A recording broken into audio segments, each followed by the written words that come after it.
Η οικολογική συνείδηση είναι μια εταιρική κοινωνική πρακτική που κάνει η εταιρεία μας, ο ΕΛΤΑ. Γίνεται ανακύκλωση μεθοδευμένα και σε πλαστικά μπουκάλια, σε συσκευασίες αλουμινίου και σε γυάλινες συσκευασίες, μέσω κάποιων ειδικών stand που υπάρχουν και έχουν τοποθετηθεί σε διάφορα σημεία, στις κεντρικές υπηρεσίες και στα κέντρα διαλογής, αλλά και σε όλη την Ελλάδα.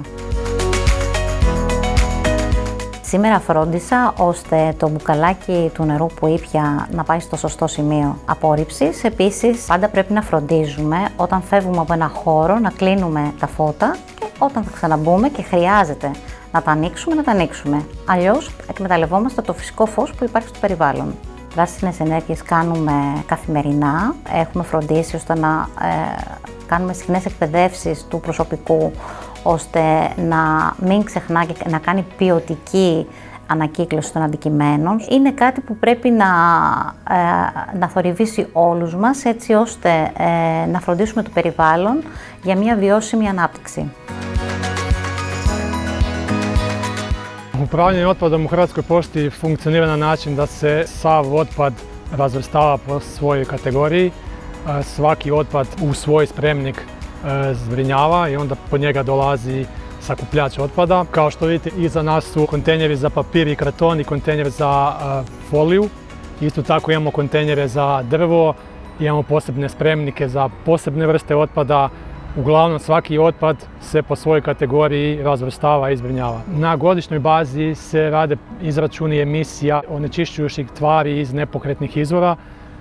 Tu nam je kao izvor kotlovnica u NSC-u i to se na godišnjoj bazi mjere onečišćujuće tvari koje se ispuštaju u okoliš. Iskreno, na dobrom smo putu što se tiče razvrstavanja i općenito gospodarenja otpadom.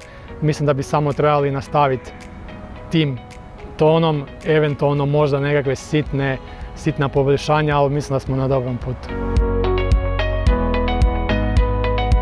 Κάτω από το σλόγγαν «Σκέφτομαι, δρώ και συμπεριφέρομαι πράσινα», τα κυπριακά ταχυδρομεία εφάρμοσαν σε συνεργασία με τον οργανισμό ΑΚΤΗ το πρόγραμμα Τηγανοκίνηση. Πρόκειται για ένα καινοτόμο περιβαλλοντικό και εκπαιδευτικό πρόγραμμα για ανακύκλωση χρησιμοποιημένου μαγειρικού λαδιού από τα νοικοκυριά. Η διαδικασία είναι πολύ απλή.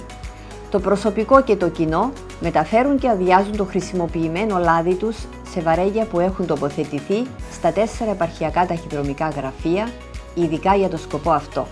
Όταν τα βαρέλια γεμίσουν, η ομάδα τηγανοκίνησης του τμήματος πουλάει το λάδι μέσω του οργανισμού ΑΚΤΗ σε εξειδικευμένες εταιρείες που το μετατρέπουν σε καύσιμο υλικό φιλικό προς το περιβάλλον.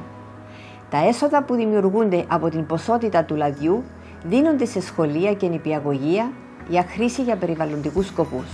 Η τηγανοκίνηση αναπτύσσει την κουλτούρα του «δεν πετώ, αλλά αντιθέτως επαναχρησιμοποιώ και ανακυκλώνω».